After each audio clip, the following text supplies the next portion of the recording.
Geralmente, o dog box, ele não é visto como um dog de guarda e proteção nos dias atuais. Há uns 20 anos atrás, 30 anos, ele era considerado um dog dentro da função. Mas como a maioria dos animais hoje, eles têm perdido essa função. Eles não têm recebido manejo para guarda e proteção. O contexto hoje é mais pet. Geralmente você não vê conteúdo na internet, o boxer dentro da função.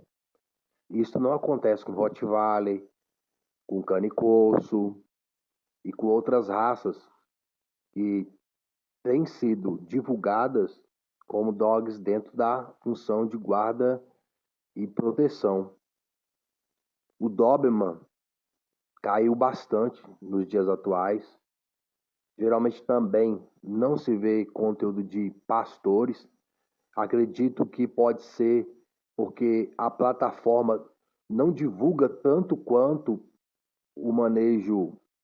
Na realidade, é um anti-manejo, um manejo dogs humanizados, conteúdo de guarda e proteção, ele tem retaliações, mas o box em si, você não vê conteúdo algum. Eu não conheço nenhum canal, eu não conheço canil que estão trabalhando, divulgando o box dentro da função. É necessário a seleção. Geralmente, quando você vê dogs dentro da função, ainda que recebam treinamento, existe todo um manejo de décadas, às vezes até mais de 50 anos, para gerar dogs dentro da função de guarda e proteção. Rottweiler, Cane Corso, raças que são trabalhadas para a função. Pastor. O pastor é um dos dogs mais trabalhado para a função de proteção. Conteúdo completo na íntegra está aqui no canal, de acordo com o título do trecho aqui citado. Se possível, deixe o like para uma melhor divulgação do conteúdo. Se possível, faça a inscrição se não o fez, para que o canal possa crescer e outras pessoas possam aprender aquilo que você está aprendendo aqui. Fique com Deus e tudo de bom. Depois voltou a Jerusalém para uma das festas religiosas judaicas. Dentro da cidade, perto do portão das ovelhas, estava o tanque de Betesda, rodeado por 5 terraços ou alpendres cobertos. Multidões de doentes, coxos, cegos ou com membros paralíticos estavam nos terraços, esperando por um certo movimento da água, porque um anjo do Senhor vinha de vez em quando e agitava a água, e a primeira pessoa a descer no tanque, depois disso, ficava curada. Um dos homens que se achava ali estava doente há 38 anos. Quando Jesus viu esse homem e soube que há quanto tempo estava doente, perguntou: "Você gostaria de ficar bom?" "Eu não posso", respondeu o doente, "porque não tenho ninguém para me ajudar a entrar no tanque depois do movimento da água. Quando estou procurando chegar lá, sempre entra um outro na minha frente." Jesus lhe disse: "Levanta-se, enrole a sua esteira e vá para casa." Imediatamente o homem ficou curado. Ele enrolou a esteira e começou a caminhar. Porém era sábado, quando este milagre foi feito. Por isso, os líderes judaicos acharam ruim. Disseram ao homem que tinha sido curado: "Você não pode trabalhar no sábado. Não é permitido pela lei carregar essa esteira." "O homem que me curou me mandou", foi a resposta dele. "Quem foi que disse tal coisa a você?"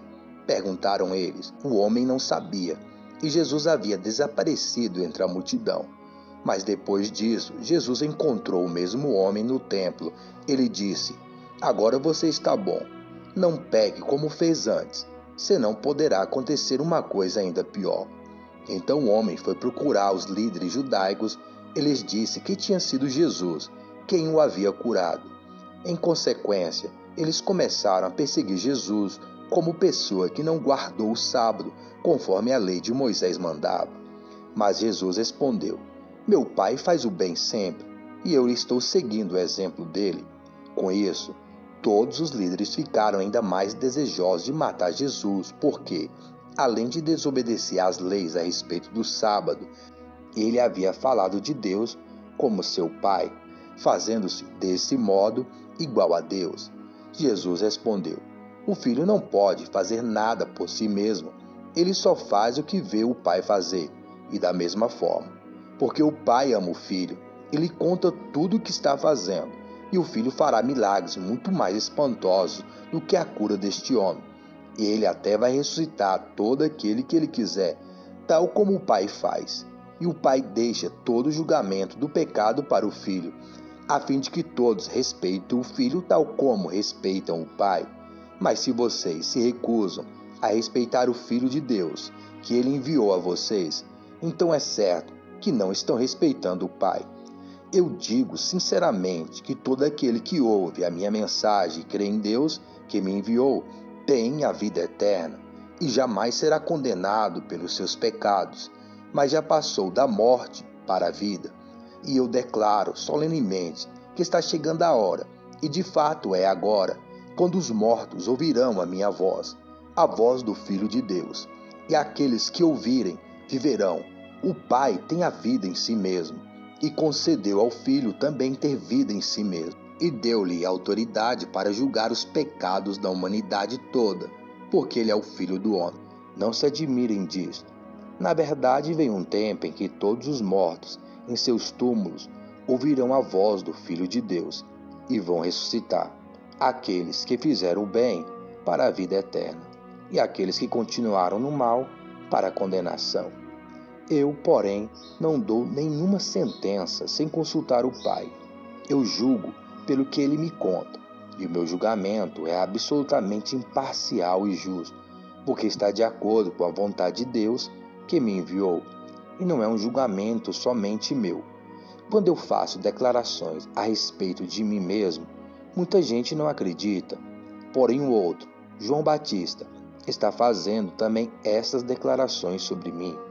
Vocês saíram para ouvir a pregação dele, e eu posso afirmar que tudo que ele diz a meu respeito é verdadeiro. Porém o testemunho mais verdadeiro que eu tenho não vem de um homem, embora eu tenha feito lembrar o testemunho de João para vocês. Creiam em mim e sejam salvos. João brilhou bastante por um momento, e vocês gostaram e ficaram alegres. Porém eu tenho um testemunho maior que o de João. São os milagres que eu faço. Estes me foram destinados pelo Pai, e provam que o Pai me enviou. E o próprio Pai também testificou a meu respeito, embora ele não aparecesse a vocês pessoalmente, nem falasse diretamente com vocês. Mas vocês não estão dando ouvidos a ele, porque se recusam a crer em mim, aquele que foi enviado a vocês com a mensagem de Deus. Vocês estudam as Escrituras, porque creem que elas dão a vida eterna, e as Escrituras conduzem a mim. Mesmo assim, vocês não querem vir a mim para que eu lhes dê esta vida eterna. A aprovação ou não de vocês não vale nada para mim, pois como eu sei muito bem, vocês não têm o amor de Deus no coração. Eu sei, porque vim a vocês representando o meu Pai, e vocês recusam acolher-me, embora recebam muito depressa aqueles que não são enviados dele, mas representam apenas a si mesmos. Não admira que vocês não possam crer, porque vocês alegremente se aplaudem uns aos outros, mas não se importam com o aplauso que vem do único Deus. Apesar disso, não sou eu quem acusará vocês disso diante do Pai. É Moisés, e é nas leis de Moisés que vocês depositam a esperança do céu. Mas vocês recusaram crer em Moisés. Ele escreveu a meu respeito, e vocês recusam crer nele. Por isso recusam crer em mim. E visto que não acreditam no que ele escreveu, não admira que também não acreditem em mim. João, capítulo 5, do versículo 1 ao 47. E boa meditação das coisas do alto.